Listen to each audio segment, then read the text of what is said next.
क्या मैं वही 6 देख रहा हूँ जो तुमने मुझे दिखाया, या वो 9 जो मुझे देखना चाहिए था?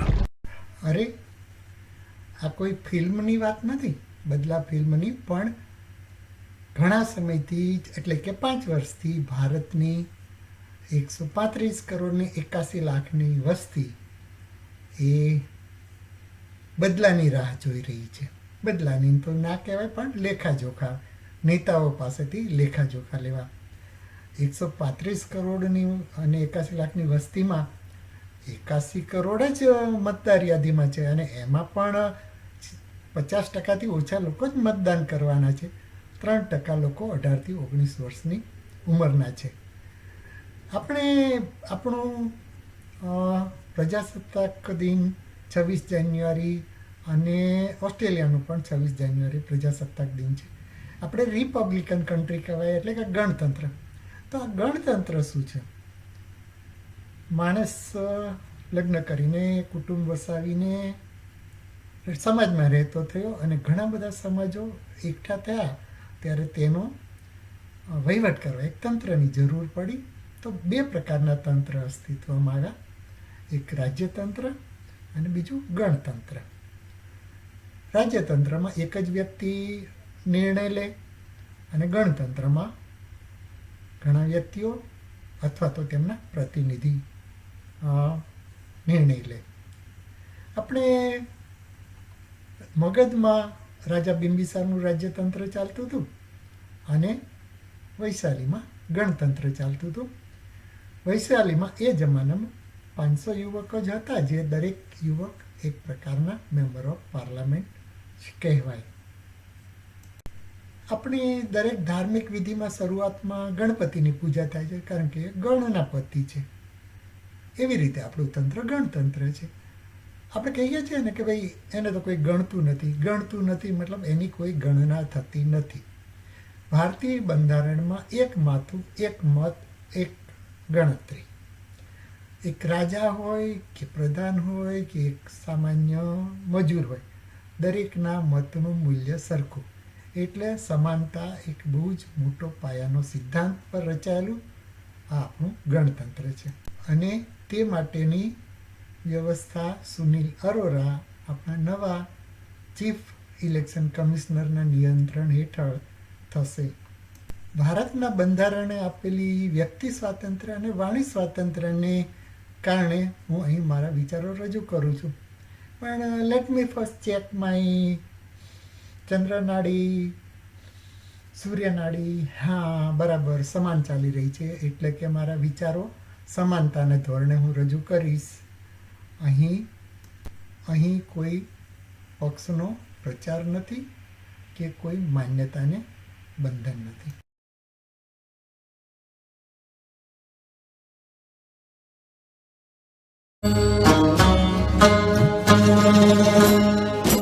छोड़ कर तेरी जमीन को दूर आ पहुँचे हैं हम,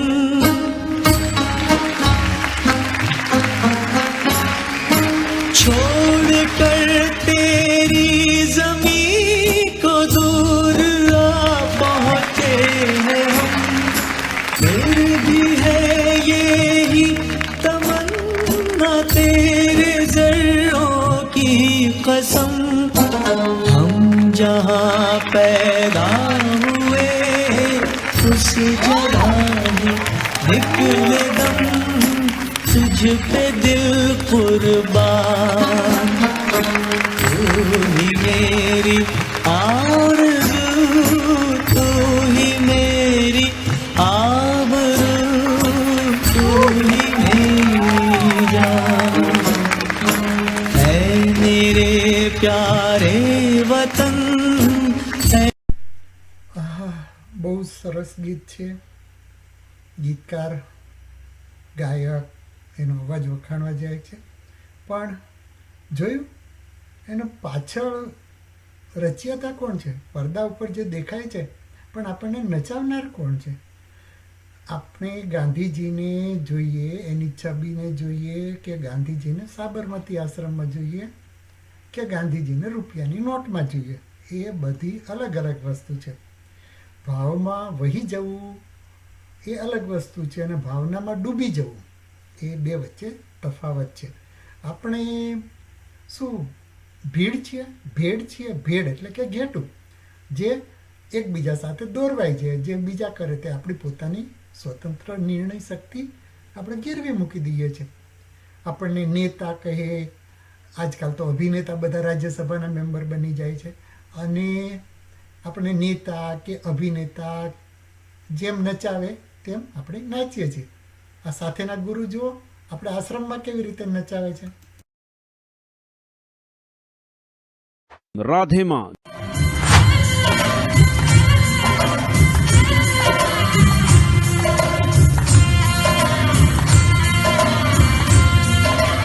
ब्रह्म कुमारी पंथ.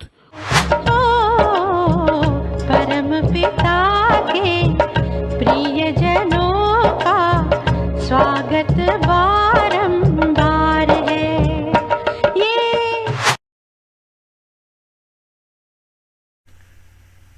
આશ્રમના નાચને તમે કૃષ્ણની રાસલીલા કે નવરાત્રિના ઉત્સવ સાથે કન્ફ્યુઝ ના કરતા, કારણ કે સમય મર્યાદાને કારણે એટલું એક્સપ્લેન કરી શકાતું નથી. પરંતુ નવધા ભક્તિના શ્રીમદ ભગવદ્ ગીતામાં 9 પ્રકારથી ભક્તિ થાય છે, અને આપણે પ્રજાજન છીએ, આપણે કોઈ ભક્ત નથી. અને ભક્તિ જ કરવી હોય તે આપણી પાસે મહાદેવ ને વિષ્ણુ ભગવાન અને 33 કરોડ દેવતા છે. માણસની ભક્તિ શું કામ કરવી? प्रहलाद जी बोले, पिताजी भगवान का श्रवण करना, कीर्तन करना, स्मरण करना, पाद सेवनम, उनके चरणों की सेवा करना, अर्चनम, अर्चना करना, वंदन करना, दास भाव रखना, सख्य भाव रखना, आत्मनिवेदन, खुद को समर्पित कर देना, ये भक्ति है. और अगर कोई मनुष्य इस प्रकार 9 प्रकार से या इनमें से कोई भी एक भक्ति भगवान से करता है तो मैं For those who come across the seas, we've boundless plains to share. With courage let us all combine to advance Australia fair. In time of strength then let us sing, advance Australia fair. આપણે જોયું, આપણે સાંભળ્યું ઓસ્ટ્રેલિયાનું રાષ્ટ્રગીત. ભારત પ્રજાસત્તાક 26મી જાન્યુઆરીએ બન્યું, Australia પણ પ્રજાસત્તાક 26 જાન્યુઆરીએ બન્યું, કારણ કે બંને બ્રિટન રાણીના ગુલામ હતા. આપણે ગૌરવ લઈએ છીએ, આપણી પંજાબથી કલ્પના ચાવલા અમેરિકા જઈને પહેલી અવકાશ યાત્રી બની. તેવી જ રીતે જામનગરની કૌશલ્યા વાઘેલા ઓસ્ટ્રેલિયાના મેલબર્નમાં સૌથી પ્રથમ ઇન્ડિયન મહિલા MP બની, મેમ્બર ઓફ પાર્લામેન્ટ બની. પણ એ ગૌરવ સાથે આપણે આ રાષ્ટ્રગીતમાંથી શું શીખ્યા? રાષ્ટ્રગીતમાં કહે છે કે જે લોકો દરિયા પારથી આવ્યા છે એ લોકો પણ ઓસ્ટ્રેલિયાના વિકાસમાં ભાગીદાર બને અને હિંમતભેર સાથ આપે. જ્યારે આપણે તો મૂળ નિવાસી કોણ છે, આર્યો ક્યાંથી આવ્યા, અને જાતિના ભેદભાવ અને કેટલાય પ્રકારથી વિભાજિત થઈને જીવીએ છીએ. महीने में कम से कम आप टीवी देखना छोड़ दीजिए, 2 महीना छोड़ दीजिए. आप उठा के फेंक दीजिए टीवी को घर से बाहर. ना मोबाइल में देखिए, ना दीवार पर चिपका के देखिए. 2 महीना तो नहीं देख सकते ना, इतना तो कर सकते हैं. इससे आसान डेमोक्रेसी के लिए मैं क्या मांग रहा हूं आप, कि वो टीवी जो भारत के लोकतंत्र को, अर्जित किए गए लोकतंत्र को बर्बाद करने के लिए दिन रात मेहनत कर रहा है, क्या आप उस टीवी को नहीं छोड़ सकते? ભાઈ તમે તો વિચારમાં મૂકી દીધો. હમણાં જ મોંઘા ભાવનું સ્માર્ટ ટીવી ખરીદ્યું છે અને ફેંકી દેવાનું. આપણે એવું ના કરી શકીએ કે ભાઈ સમાચાર પત્ર વાંચવા માટે નજીકના ચશ્મા વાપરીએ અને ટીવી જોવા માટે દૂરના ચશ્મા. બે ચેનલને કમ્પેર કરીએ, સાચું શું છે, ખોટું શું છે, એનું બરાબર પોતાની બુદ્ધિથી ચકાસીએ, પોતાની નિર્ણય શક્તિ વાપરીએ અને પછી જજ કરીએ કોણ ખરું કહે છે, ખોટું કહે છે. એટલું સમજવાની જો શક્તિ ના હોય તો આપણે લોકશાહીને લાયક જ નથી. આ જુઓ ને, હમણાં જ સિંઘમ રિટર્ન, ગોલમાલ રિટર્ન એવું બધું સાંભળ્યું, પણ નોટબંધી રિટર્ન થોડું સાંભળ્યું હતું. એ તો આપણને સોશિયલ મીડિયા મારફત જ ખબર પડી ને કે ભાઈ નોટબંધી રિટર્ન પણ હોય છે. मोदी सरकार ने कुछ ऐसा किया है जो नोटबंदी रिटर्न ही है और जान लीजिए इसका असर आप पर ही पड़ेगा. सरकार एक नया अध्यादेश लेकर आई है जिसका नाम है the banning of unregulated deposit scheme ordinance 2019. Hindi में इसका मतलब है जिस डिपॉजिट स्कीम की निगरानी रिजर्व बैंक ऑफ इंडिया न कर रहा हो वो तमाम व्यवस्था और स्कीम बैन. आपके लिए थोड़ा और आसान कर देता हूं. अगर आप कैश या किसी और रूप में भी किसी से बिना रेगुलेशन के मतलब भाईबंदी में कोई उधारी लेते हैं तो इस कानून के हिसाब से आपकी संपत्ति जब्त हो सकती है. यहां तक उधार लेने वाले की गिरफ्तारी तक हो सकती है. देश के आम लोग जो शिक्षा, स्वास्थ्य जैसी जरूरतों के लिए इमरजेंसी के वक्त आपस में छोटी मोटी उधारी ले लेते हैं वो भी इस ऑर्डिनेंस की जद में होंगे. कि लोग पलायन करने पर मजबूर थे. विशेषकर मेरे आदिवासी भाई बहनों को तो कोई पूछने वाला ही नहीं था. अब आज गुजरात जहां है वो गुजरात में रहने वाले प्रत्येक व्यक्ति के परिश्रम का परिणाम है. कुछ ही वर्षों में गुजरात के लोगों ने अपने गुजरात की तस्वीर बदल दी है. भाइयों और बहनों, गुजरात के विकास के और ऊंचाई देने वाले गुजरात के संतुलित विकास के लिए हमारी सरकार चाहे केंद्र में हो या राज्य में हो, हम चौतरफा विकास को काम कर लिए आगे बढ़ रहे हैं. क्या मैं वो 6 देख रहा हूं जो तुमने मुझे दिखाया कि या 9 जो मुझे देखना चाहिए था. અહીં થોડો ફેરફાર કરીએ, જોવાની વાત નથી. ટેબલની એક બાજુ 6 રાખીએ તો સામેવાળાને 9 દેખાય. એવે એટલે પ્રજા અને નેતા બંને આમને સામને છે, ટેબલને આ પાર પેલે પાર. જ્યારે બંને પક્ષને લાભ થતો હોય, ફાયદો થતો હોય એવો વિકાસ, જેને અંગ્રેજીમાં સિમ્બાયોસિસ કહેવાય, પરંતુ એક જ વ્યક્તિને કે એક જ પાર્ટીને ફાયદો થતો હોય ત્યારે એ શોષણકર્તા કહેવાય અને પરોપજીવી કહેવાય.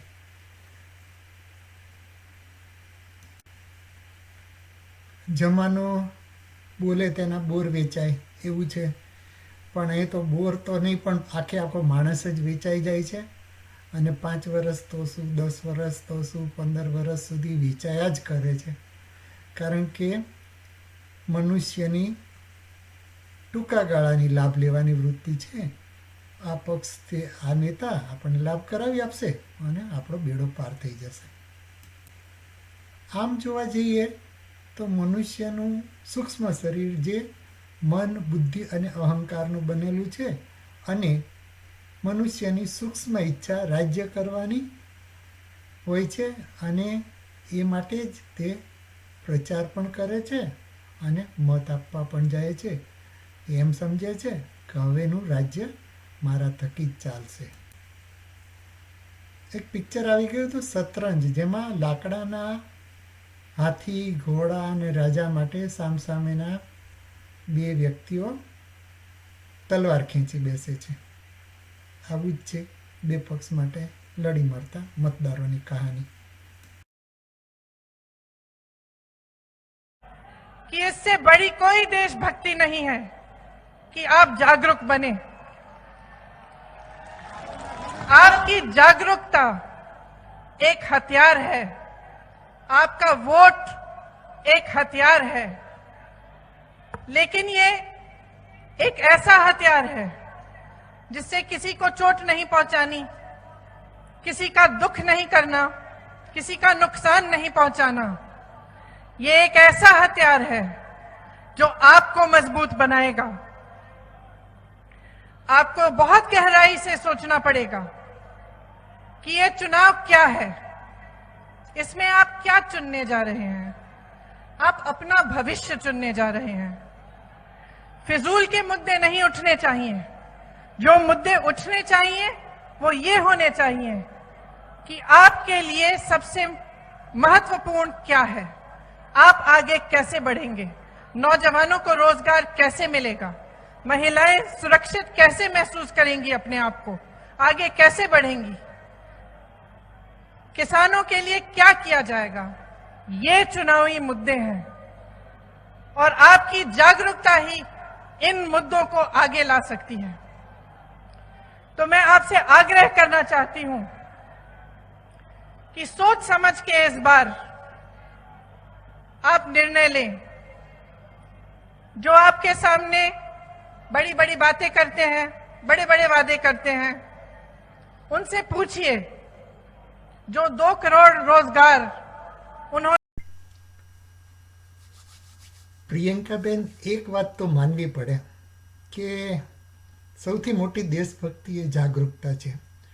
તમે 12 જાન્યુઆરી 1972માં જન્મેલા, 47 વર્ષની ઉંમર, અને તમને આ જ્ઞાન થઈ ગયું. તમે કદાચ વિપશ્યના કરી હશે, ભગવાન બુદ્ધની વાત સાંભળી હશે. અવેરનેસ આવી જાય, જાગૃતિ, તો દેશ મહાસત્તા બની જાય. બધા જ જો ભારતીયો જાગૃત બની જાય તો. પણ આપણે તો ક્યારેક યુદ્ધના ઉન્માદમાં, જાતિવાદના ઉન્માદમાં, ગૌમાતાના ઉન્માદમાં એવી રીતે જીવીએ છીએ. અને ક્યારેક તો હતાશામાં, બેરોજગારીની હતાશામાં, ગેસના કે પેટ્રોલના ભાવ વધી જાય એની હતાશામાં. અરે ક્યારેક તો આપણે આ ટીવી પર બતાવે છે આટલા આટલા નોટોના બંડલો, એને જોઈને હતાશ થઈ જઈએ છીએ.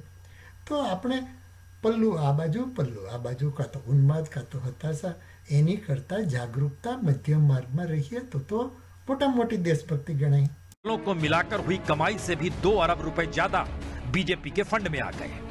तो 3 सवालों का जवाब खोजिए। पहला, जो सत्ता में है उसे खूब फंड क्यों मिलता है? दूसरा, फंड देने वाले रुपए के बदले क्या चाहते होंगे? और तीसरा, इतना पैसा राजनीतिक दल करते क्या होंगे?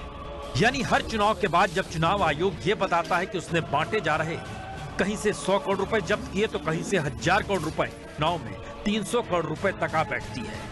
यानी 3 अरब रुपए वोटरों को बांटने के लिए अलग अलग राजनीतिक दल निकले और जब्त हो गए। तो अगला सवाल यह है कि जो रुपया जब्त नहीं हुआ वह कितना होगा? और उसके आगे का सवाल यह है जो सुप्रीम कोर्ट ने उठा दिया, जो नोट बांटते हुए पकड़े जाते हैं उनके खिलाफ कोई कार्रवाई क्यों नहीं होती? उन्हें यानी 1976 के बाद से जो भी फॉरेन कंपनी ने पॉलिटिकल पार्टीज को डोनेशन दी है इंडिया में, वो अब लीगल हो चुका है। पहले इलीगल होता था वो अब लीगल हो चुका है। अब सवाल ये उठता है दोस्तों, सरकार ने ऐसा आखिर किया क्यों? इस कहानी की शुरुआत होती है 2010 में। 2010 में वेदांता नाम की एक यूके बेस्ड फॉरेन कंपनी है, उसकी एक सब्सिडरी ने बीजेपी और कांग्रेस दोनों पार्टीज को डोनेशन दी और दोनों पार्टीज ने डोनेशन एक्सेप्ट करी। और उस टाइम पे तो ये लॉ था कि फॉरेन कंपनीज डोनेट नहीं कर सकती हैं इंडियन पॉलिटिकल पार्टीज को, लेकिन इन दोनों पार्टीज ने लॉ को तोड़ा। 24 मार्च 2014 को ये कोर्ट में केस गया था और दिल्ली हाई कोर्ट ने जजमेंट दी कि ये दोनों पार्टीज गिल्टी हैं। यहाँ पे दोनों ने लॉ को तोड़ा है और पनिशमेंट मिलनी चाहिए। और गवर्नमेंट ऑफ इंडिया और इलेक्शन कमीशन, इन दोनों ऑर्गेनाइजेशंस को कहा कि इन दोनों पार्टीज के खिलाफ एक्शन लिया जाए 6 महीने के अंदर अंदर। इलेक्शन कमीशन ने अपने ऊपर से रिस्पॉन्सिबिलिटी हटाई और ये केस होम मिनिस्ट्री की तरफ धकेल दिया और कहते हैं कि होम मिनिस्ट्री को एक्शन लेना चाहिए इन दोनों पार्टीज के खिलाफ। जबकि होम मिनिस्ट्री खुद एक सरकार का पार्ट है, जो कि एक पॉलिटिकल पार्टी है, कांग्रेस की उस टाइम पे थी और बाद में बीजेपी की आ गई थी। तो भाई ये दोनों पार्टीज को बोलोगे कि अपने ही खिलाफ एक्शन ले लो, तो क्यों लेंगी दोनों पार्टीज? तो जाहिर सी बात थी, कोई एक्शन नहीं लिया गया होम मिनिस्ट्री के द्वारा। 2 साल तक ये केस चलता रहा। बीजेपी कांग्रेस ने सुप्रीम कोर्ट में भी अपील फाइल कर दी, लेकिन ये